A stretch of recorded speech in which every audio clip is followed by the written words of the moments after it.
Okay, good afternoon, everyone, and good afternoon, and thank you for being here for the fireside chat with Dr. Priya Nalkur, where we're going to be talking about her new book, which we're very excited to dive into.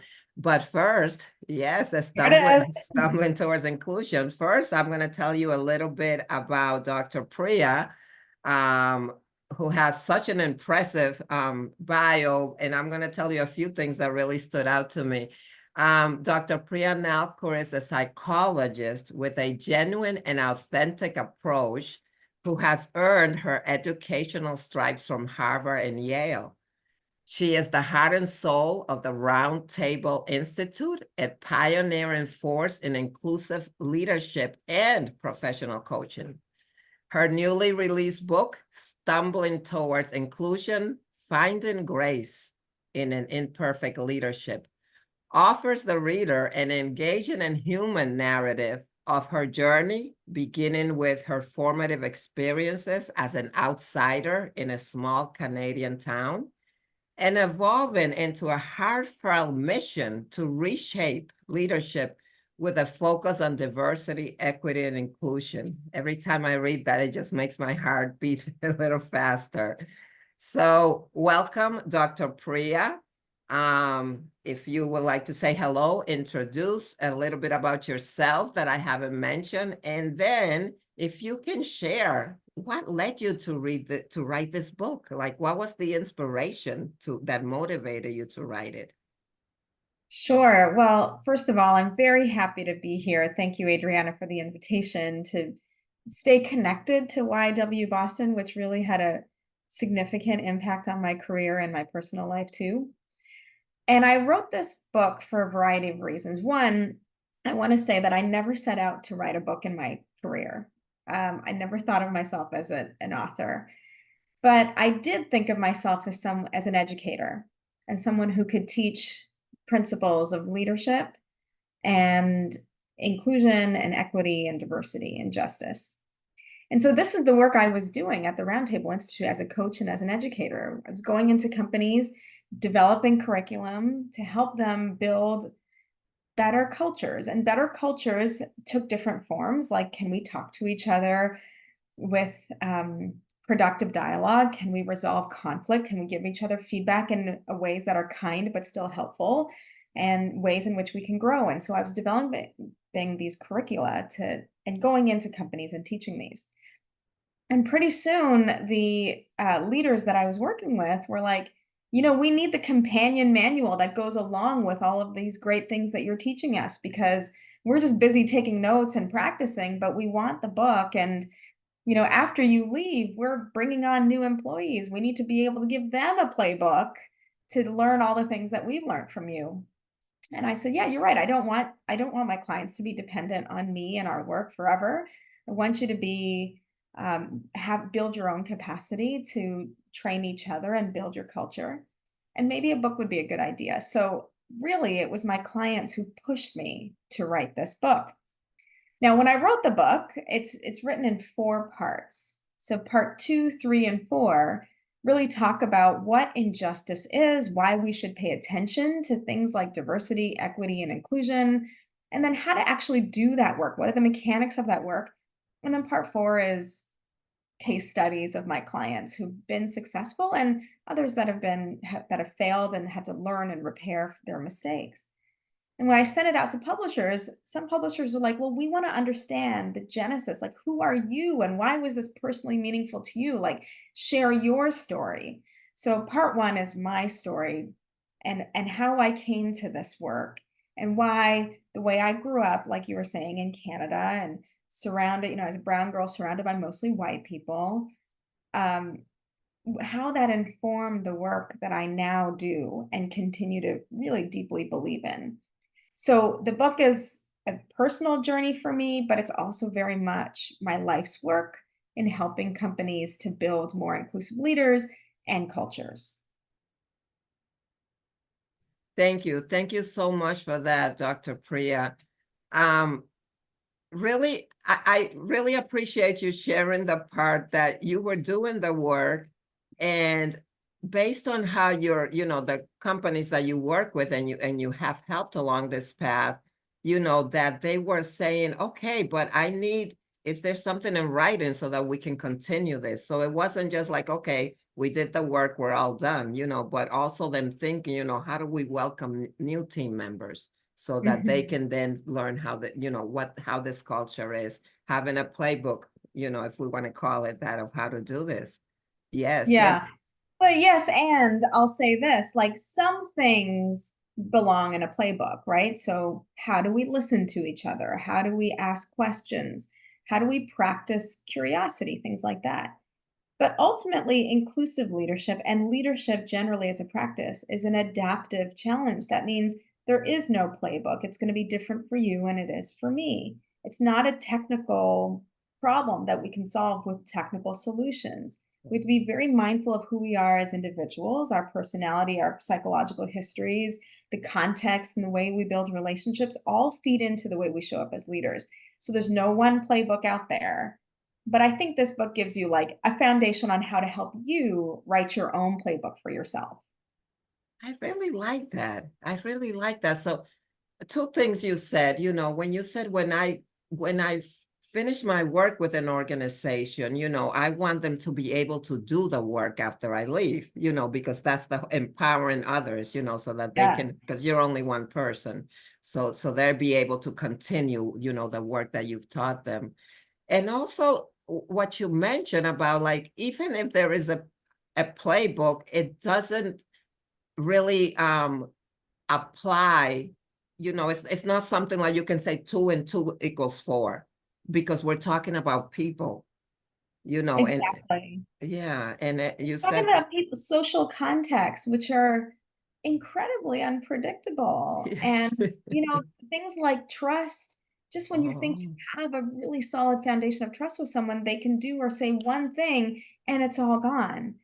And so it can be very unpredictable, and we need the tools to help us navigate the unpredictability of our social situations, to understand what feels like a social threat for us, and then how do we manage through it? How do we manage through when we do make mistakes and repair and try to figure out what the underlying belief was that got us to make that mistake in the first place? It's very complicated work, right? It's an ongoing journey, which is why the book is called Stumbling Towards Inclusion, right? It's not a linear path. You're gonna fall many, many times along the way. I have all kinds of bruises. And we get up and we like look back and we see what made me stumble. Okay, I'm gonna watch out for that next time. And then something else makes us stumble. And that's kind of like the fun of it. That's kind of the joy. That's kind of the challenge of doing this work, is that it's not straight, it's not linear, it's not easy. But we don't stop just because we stumbled one time. I really like that. And I thought when you said that about babies when they're learning to walk, Yeah. it's They like don't give up. they don't give up, they keep going. And I'm hearing from you, which I'm loving, that you bring this humanistic approach to it. You said, we make mistakes, we fall and we get up, and we make another mistake and we get up. And I'm wondering, how have you been able to get leaders that you work with to see mistakes as part of growth, as something good? Like, we need to Yeah. make those people need to make mistakes Yeah. in order to, to perfect something. Yeah. So in my experience, most leaders understand that. Wow. They understand that they're going to make mistakes, and that's how we learn, right? The complicated part is realizing that there's a difference between the mistakes we make on our technical work versus the mistakes we think represent who we are as a human being. And so this work of building inclusive workplaces, of interrupting, discrimination, violation, injustices, things like that, interrupting that work feels particularly high stakes. And people are like, if I make a mistake here, I might be accused of being racist or sexist or homophobic, etc. And that feels worse because that's about my character. That's about my moral being. It's not about making a technical mistake on a spreadsheet. it is about who I am and about my identity. And that is extremely scary. And I understand that. And so I wanted to write a very forgiving book to say, we can, if we forgive ourselves and if we forgive each other, knowing that we're going to make mistakes. And importantly, if we learn to recognize the mistake we've made and the potential harm we have caused, repair it beyond an apology by understanding the underlying belief that caused the mistake in the first place, commit to changing, then I think we can all stumble together. Then we can actually start to talk and um, be forgiving and be graceful towards each other so that we can be more vulnerable, authentic, which is going to bring out the best in our workers. It's going to bring out the best in us. We're going to have better relationships and we're going to be more engaged at work. So it's really important. The subtitle of this book is Finding Grace in Imperfect Leadership. We're not going for perfection here. This work is not meant to be perfect, but it's going to be imperfect, which means we have to practice it with an enormous amount of grace towards ourselves and other people. And I recognize that often that is easier said than done because the harm caused by imperfection in this case can be very wounding. And I believe that we can restore through good leadership practices. I agree with you. Thank you so much for sharing that. The humanity again, everything you say, I hear humanity, we're humans, we Yeah. make mistakes, we learn from our mistakes. And also giving people that window that it's okay, it's okay. It's not the end of the world.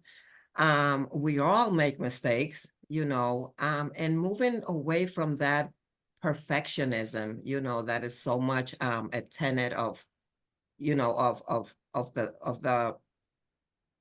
the environment which we live in.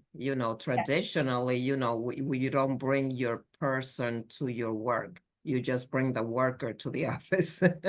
Yeah, things have changed a lot. Things have Yeah, changed a lot. People are emboldened to yes, ask to be themselves at work, and they deserve to be themselves at yes. work. Workplaces are needing to catch up with that demand and provide environments where people can truly be themselves because they know they're going to be better workers. They're going to be more engaged, productive, happy, fulfilled, etc.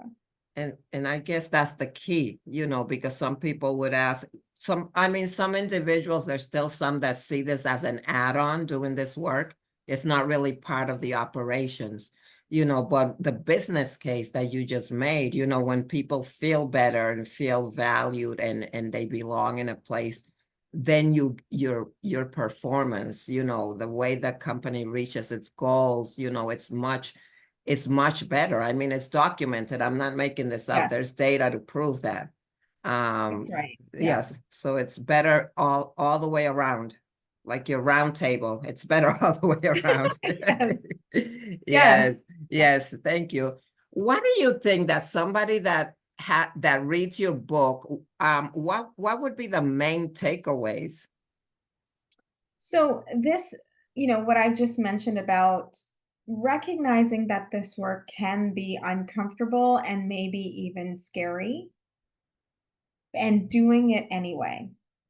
I want people to know that you've done a lot of scary things in your life. You've done a lot of things that have required you to be courageous and vulnerable, but that hasn't stopped you from being where you are today. So one of the takeaways is I want people to think about who do you mean to be? Recognize that it's going to take some courage to get there and keep going. So one takeaway is keep going, don't stop, keep going. Another takeaway that I personally had to grapple with in writing this book is in sharing my story. I didn't want to do that. I originally did not want to share my story. I was like, I want it to be about how to do this, how to build inclusive leaders and how to build inclusive workplaces. But as I thought about it, I was like, I actually need to share my story because my story has been underrepresented. It has been misunderstood. And I represent something to many people. I am a second generation Indian woman I am a divorced woman. I am a first generation American citizen from Canada. Like I have this complicated, interesting history that informs everything I do. And so sharing that story was important to me. But what I found is that when I shared my story, other people felt empowered to share their story. So another takeaway on this book is share your story because it's not just for your benefit to share your story. It invites others to also be part of a narrative and to clarify who they are to get closer to being understood and seen and valued for who they are. So, big takeaway here is share your story. And then I think the third takeaway is that the work really requires experimentation. That means try things, collect the data, see what works, see what doesn't. On the things that didn't work, calibrate your actions, try again, and keep collecting data. Don't take a very absolute approach to this work. Take an experimental and developmental approach, knowing that I'm 46 today. The work I'm doing today is as good as I can make it. But I know that at age 50, I'm going to be doing something even better and even more meaningful. And at 46, my work is extremely meaningful, right? But to know that I'm on a path of growth means I'm going to take an experimental approach. I'm going to look at my mistakes objectively and I'm going to learn from them from that data and try something new. So I think those are my three big takeaways from the book. And now it's out in audio too. So you can this is the kind of book where you don't have to read it in order. You can read like part 4 first and then go back to part 2. And the audio allows you to hear the way that I tell the stories, share the emotionality of that story, because I think the emotion is really critical to the ways in which we tell the story. It's the way that we draw people in and disarm others and disarm ourselves to come together around a shared understanding. Thank you so much. I love the three takeaways, experimenting, not looking at it as this is it. This is the solution. We're going to try it because as you said, every culture is different, every work culture or community culture, so we're going to see what works, get to know the people. And there's something that you touched on earlier, trust. You mentioned the word trust. And I would like for you to just elaborate a little. Why trust? Why something like trust? Why do you feel it's important in doing this work? It's a good question. I've been thinking about this concept of trust throughout my whole career. Mm. When we feel that we can trust others in our work environment, and when we feel trusted by others in our environment, we experience what's called psychological safety. And when we experience psychological safety, we can challenge ourselves and we can challenge others. We can say what we need to say. We can ask for what we need. We can do our best work knowing that we're not going to be shamed or reprimanded for making a mistake or challenging or resisting. Now, trust, I want to be very clear, is also very precarious, like I mentioned. And because trust is precarious, psychological safety can be very precarious. There might be days where we feel very good about speaking up, and there might be one person or one condition or something said in a meeting that suddenly shuts us down. I want us to be aware of what happened in that moment. And can we repair or can we hold someone else accountable for repairing what happened that took away my trust? That's a lot of inner work for us to do. Like what do I need to feel trusted is going to be very different than what you need to feel trusted.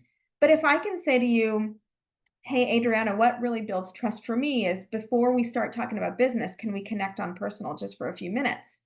Great. Now you know that about me. Now you're more likely to come to a meeting with me and do a little bit of small talk so that I have a foundation of trust with you. And the more we share what we need to build trust and what we need, what sort of things you do that erode my trust, the better psychological safety we're going to build and develop together. And the more I understand that about you and ask you questions, what's something that might erode your trust immediately? Like, there's someone on my team who's like, if a client is like 5-10 minutes late to a call and hasn't told me, it really erodes my trust. And I'm like, wow, that's not true for me, but it's good for me to know that about you so that I can avoid eroding your trust now that I know what's one thing that erodes trust. So trust is like a constant calibration, it's a calculation, it requires open communication, it's very precarious. And even deeper than that, there's ways in which um, individuals build trust very different ways. Like some of us immediately give it, some of us need it to be earned. There's lots of different, it's very complicated and it's a very beautiful concept to explore. Absolutely. Thank you. And yes, yes, yes to everything you said. I wanted to touch on the part you said about, this requires a lot of self-reflection and self-work because others don't know who I am, and when they do or say something that might impact me, I also have the responsibility of thinking, what is that triggering in me? Like, why Yes, is what that person did or say making me immediately put a wall? Like, what did that trigger in me, that caused that reaction so that I can be aware of those triggers and yes, even like unpack that, like, where is that coming from? Is that something that I need to work on myself so that I do not get triggered? But your work also provides that space for you to say, you know what, that thing you did or you said really hurt me, or really yeah, didn't feel. You don't even have to say hurt. You can even say, it didn't sit well with me. Can we yeah. talk? Can we talk about it? You know. Daryl Wing Su, who's a professor of counseling psychology and talks a lot about microaggressions, uses this beautiful language, which is, I know you didn't mean to. And when you said this, I felt this way, or like, here was the impact on me. And would you be willing to rephrase it this way? Right. So I'm telling you exactly what happened. I know it wasn't your impact. And now I'm giving you a tool to rephrase it in like takes 30 seconds. Takes Yes. 30 seconds, right? Yeah. Yeah, it takes 30 seconds, but the impact that it has is amazing because you're creating that. It's like with any new relationship, when you start seeing somebody or you start make a new friendship, Yeah, it's that dance of getting to know each other and what triggers the other person, what makes the other person feel valuable and important in our lives. What are the messages that they're hearing based on my behavior or my words? exactly. So Yeah. I love that word dance. And it's a metaphor I use a lot in the book. Yes. Dance and martial arts and like how do we use dance, this is a very important concept because we're not in isolation, we're doing a lot of intrapersonal work, but ultimately inclusion is interpersonal. It's the stuff that happens between you and me. Yes, absolutely. Thank you so much. All right. And let me ask you, Dr. Priya, what do you hope to change with this book, if anything, or what do you hope that the impact that this book is going to have? I hope that people who read it feel empowered to be the people they know they're meant to be, right? Like whoever that is. I think, I read Dolly Chugg's book, The Person You Mean to Be, and that's partially how I was inspired to use that language. But we generally think of ourselves as morally good people. Okay. And then we are surprised when we don't act in morally consistent ways, in the ways that we consistently think of ourselves. And I want my book to give you permission to move towards that version of yourself that you know is true for you and give you some tools on how to get there and forgive yourself for when you do make mistakes and forgive others when they make mistakes as well. Yeah, that's the grace part, huh? Give people Totally. grace. Yeah. Yeah. And I know it's easier said than done. It's a practice. I think for Yeah. me, for some of us, it comes easy. Yeah. For others, it doesn't, and that's okay. There's no right or wrong way. Yeah. It's all, where we're at in our path. Yeah. And it Um, requires really good boundaries, which I talk about in the book. It yes. doesn't mean giving grace away, like freely, like you have to be very conscious of how you do it and where you do it and in what relational context you're doing grace. Absolutely, absolutely. So you're talking about how do you take care of yourself also, while giving others that room to make mistakes, That's it. and if those mistakes have harmed me in some way, I might understand like, you didn't mean to do it, but there's still gonna be something put in place, so that hopefully it doesn't happen again. So we That's have right. to have a conversation again, you know. Yes, exactly. Yeah, it's all Or about. I can walk away, or I Yeah, yeah. can be in conversation with others, and you have lots of options. Yes, yes. And that is the great that's what I love about your book. And now I have to get it on audio because I didn't, because I would love to listen to it while I'm driving. Yeah, that would be Yeah, yeah. Yeah, thank you. Um, as an alum of YW Boston, you went through the LeadBoston back in 2011. How do you feel that your experience with LeadBoston and your further experience with YW Boston has influenced, if any, your perspective on diversity, inclusion, and belonging? Yeah. So I remember this was, 14 years ago. I was a career advisor at Brandeis University and just outside Boston. And my supervisor nominated me to do Lead Boston. And she said, and her name is Denise Riedman, and she's also an alum of the program. And she said, this program is going to blow your mind. And that was enough. Like, I didn't know anything about it. So I said, okay, sure, let me try. And I really trusted her. And if it blew her mind, then I thought it might blow my mind. But I had very like little expectations. But what I got from that program first was an incredible community of very kind, loving, challenging, intelligent people that I can be in community with and ask really hard questions of. And they would ask hard questions of me that really caused me to explore and reflect. But secondly, that we could talk about these issues of social identity that up until that point in my life, believe it or not, I thought were private issues. I didn't think they had space in my life where I could talk about them at work. I kept them private between me and my very close friends and maybe some members of my family. But to open the door to the possibility to have a conversation at work about social identity and social justice was mind blowing for me. And so up until that point, my whole career had been about supporting others' career development. And then I moved into this world of leadership development. And always in the back of my head, I had this nagging notion that, like, if I'm helping leaders to develop towards their optimal potential, we should be talking about social justice. We should be talking about identity. And I would hearken back to those days of Lead Boston and say, like, yeah, those are the conversations we had in that big circle with our facilitator, Todd Fry, who's brilliant. And those are the kinds of conversations we need to be having to help leaders be the people they mean to be. Whether they want to have these conversations or not, they cannot ignore them. And those are, I think, some of the seeds that were planted for me in Lead Boston.